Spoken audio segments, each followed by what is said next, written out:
একটা গল্প শোনাই তোমাদেরকে। গল্পটা কি জানো? গল্পটা হইলো, একটা হাতি ছিল, বুঝছো? এক দেশে একটা হাতি ছিল। তো হাতিকে ছোটবেলায় তার মায়ের কাছ থেকে কিছু দুষ্ট মানুষ চুরি করে আনে। একদম যখন হাতি ছোট, তখন কি ছোটবেলায় হাতিটাকে কি চুরি করে আনে। চুরি করে আনার পরে কি হয়েছে, ওই যে হাতিটাকে ওই মানুষটা দড়ি দিয়ে রাত্রে বেঁধে রাখতো, চিকন একটা দড়ি। হাতির বাচ্চা, ওর গায়ে তত জোর নাই।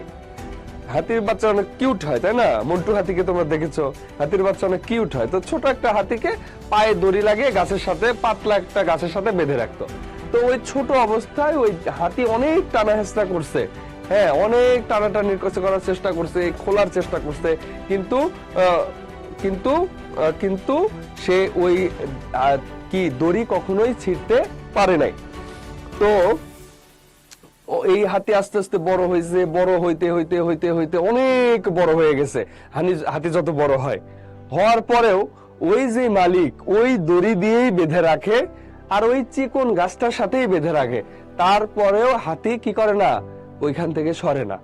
তার মানে কি দাঁড়ালো, ওই হাতি ছোটবেলায় একবার ভাবছে যে আমি মনে হয় এই দড়ি কোনোদিনই ছিঁড়তে পারবো না, এবং এই জন্য এখন আর সে চেষ্টাও করে না। অথচ ওই হাতি যদি এখন শুধু তার পাটা নড়ায়, ওই গাছ সহ উপরে আসবে।